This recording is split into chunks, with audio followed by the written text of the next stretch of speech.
to tell you a story. And this is the story of the 2013 Taylor Swift Red Tour. Now, you're probably wondering,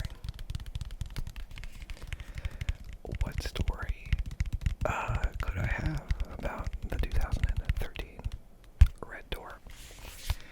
And the answer to that is, it's really not about the show at all. So, of course, I have the OG vinyl here.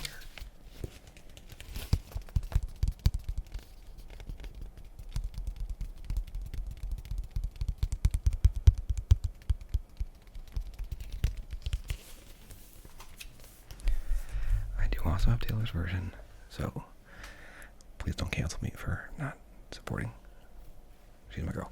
So, first things first. I need to time out the YouTube timer. So, first of all, I hope you had a great week. I had a crazy week. I always have a crazy week. That's why I do this, because it's good to relax. But yeah, I was running all over. I started a new kind of position at my job. I did some crazy technology stuff. So, I had a good week. I hope you had a good week as well. It was Valentine's Day this week, so if you are into that kind of thing, I hope you had fun. If you're not into that kind of thing, I hope you had fun. We didn't really do anything because of just the work schedules and all that, but I think we're going to go out this weekend. To be very lovely. Okay, now I'm going to have a beverage.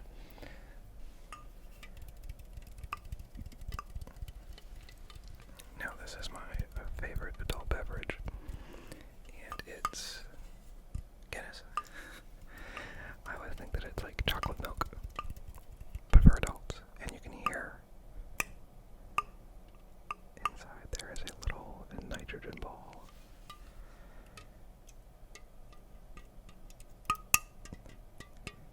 That might be a little loud,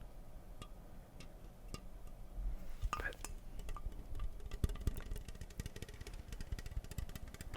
we'll pour this out and then we'll get into the story. Now, come over here to do this because it's going to be loud.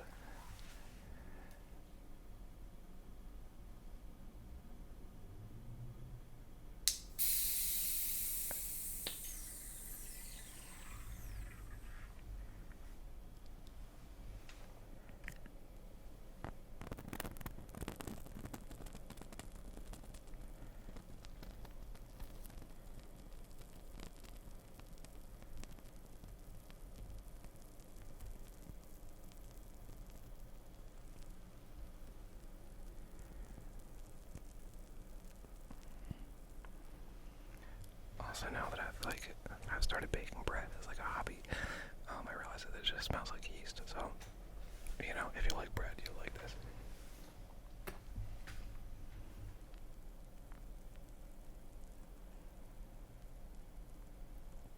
Just pour it on it. Okay.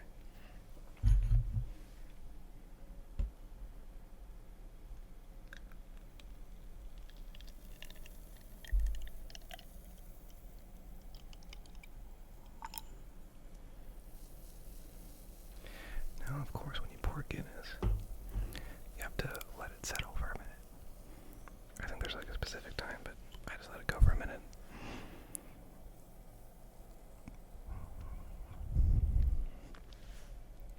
Okay, so there are 6 parts to this story, and yes, I did write them out so that I wouldn't forget. Oh, I'm going to raise you up. There are 6 parts to this story. That is important. It is important that you understand. And so they are in generally chronological order. The car, the relationship, the drive, the parking, the show itself, the leaving and the getting home at 5 a.m. Go ahead and finish this off.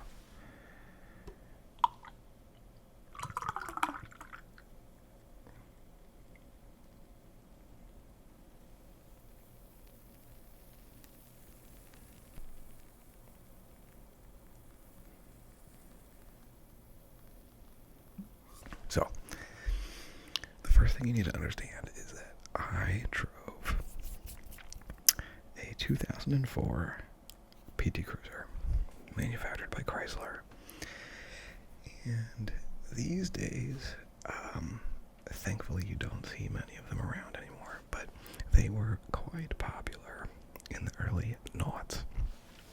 And my dad bought me one when I turned 16 or 17. This would not be considered a responsible move today, as the PT Cruiser had horrific crash test ratings, and in pretty much any sort of accident, the outcomes were poor. So, water under the bridge, I sold that car to my brother for $1. So, we got a PT Cruiser. Part 1, the car. Part 2, the relationship. I had been involved with a woman, and we met at church, and we had kind of gone our separate ways after high school, and she called me up and she told me she was moving away, and I was like, oh, that's crazy. And so she was like, do you want to go to this Taylor Swift concert with me in Pittsburgh? And I was like, yeah, of course. And this wasn't the first time I'd seen Taylor Swift. I'd also gone to her Speak Now tour when I saw her at the Verizon Center, which I think is under a different name now, in Washington, D.C. Now it's the Capital One Arena. So, to give you a little time on when that was. So, right, so she calls me, she's like, do you want to go? I was like, yeah, of course. So, all good. Now, this is where things go wrong. And I don't mean that. This has really nothing to do with her. So, no bad blood there. She actually made a career out of selling Taylor Swift merchandise online, which is exceptional. That's awesome. Good, very good for her. The year is 2013. And that means that my car was only 9 years old at the time, which is pretty young by modern standards, but I wasn't very nice to that car. It had a turbocharger, and it did 230 horsepower, so it was a pretty quick car. And I didn't take very good care of that car, so this car got beat to hell on any given day. And so, a little context, location-wise, right, so geography-wise, so I lived, I'll use my hands, because that makes sense. So imagine that this corner is Pittsburgh, Pennsylvania, right there. And I lived over here in a town called Bel Air, Maryland. And so this is about a 5.5 or 6 hour drive, which for the PT Cruiser is a long time. It's a long time to drive that car. It's also worth noting that because it had that turbocharger, it required premium gas, and this is in 2013, so gas was about $3.54 a gallon. And that's just what it was, not adjusted for inflation. So it is, I want to say, the middle of July. Maybe it's early July, but it's July. And if you've ever been to the East Coast, like in the summertime, so maybe you've been to DC or Baltimore or even New York City. If you've ever been to any of those places in the summertime, you know that it is really hot. So much hotter than you would think. And so, of course, the PT Cruiser had a black leather interior. Okay. And as the PT Cruiser had that black leather interior, I, of course, was running the air conditioning the entire time. It was a 5.5 hour drive. And, of course, this is also at a time in my life, right, where I'm like, I guess I was 20. Yeah. Yeah, I would 20. Or of course, like, the thought of like booking a hotel was not in the vernacular, right? So I was gonna drive up and back, just drive up for the show and then drive back after the show. It's really unhinged.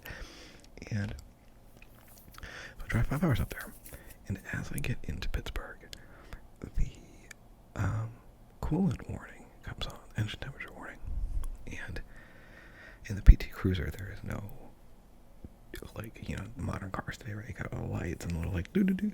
Now the PT Cruiser just had the temperature, the coolant temperature gauge, and a red light that would start dinging. It was like I don't know, imagine like one of those things at the arcade where you like hit it really hard and you try to make the light go up. Same idea. So I started freaking out as I'm getting into Pittsburgh, and I was like, oh, this is not a thing I had planned for. And so I pull up to the girls' dorm, and I'm like sitting there, and this is like the worst thing that could happen, right? Because you show up, you're gonna take this, this really beautiful woman to a concert, and it's all good. But there were two problems. The first problem, of course, was that I was in a PT Cruiser, and the second problem was that the PT Cruiser no longer had a cooling system associated with it that worked. So I call my buddy. He just got married last year. It's really exciting. He was in, if you back all the way up, he was the second of the 2 weddings that I did in 2 days.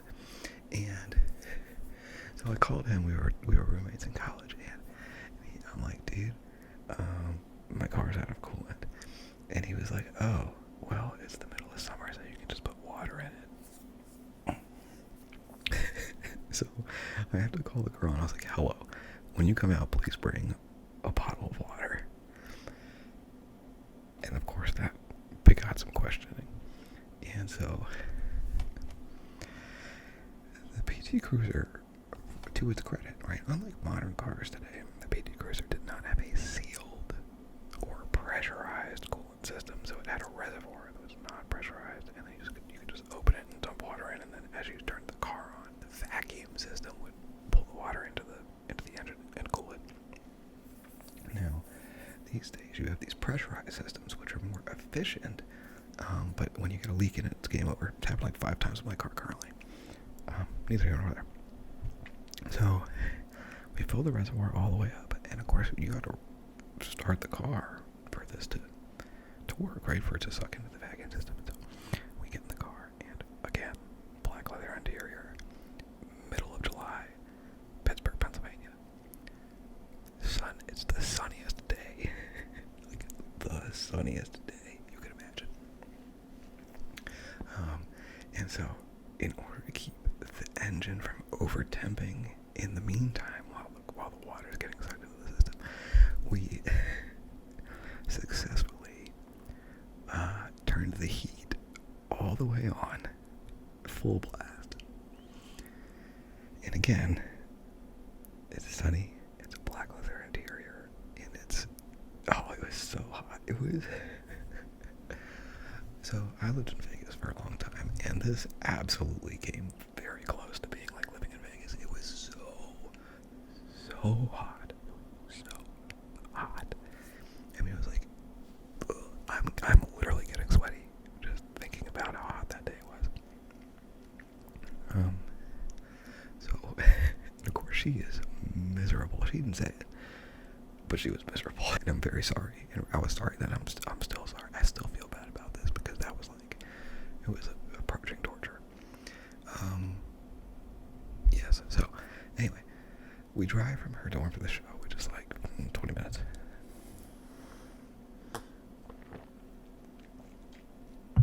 And so we get there. And again, when you're a sophomore in college, sophomore and junior, I would be going into my junior year of college, you don't really have a whole lot of foresight, right? Like logistics planning is not really there. So I'm just going to the concert raw dog and where to park, right? I've got no clue. Now, if you've ever been to Pittsburgh, sorry. And also there is formerly Heinz Field, I think they just renamed it, And then there's the Rivers Casino right there, and there's a big service lot in between them. So I was just like, oh, perfect. We'll just park at the service lot. Well, that was $60 cash.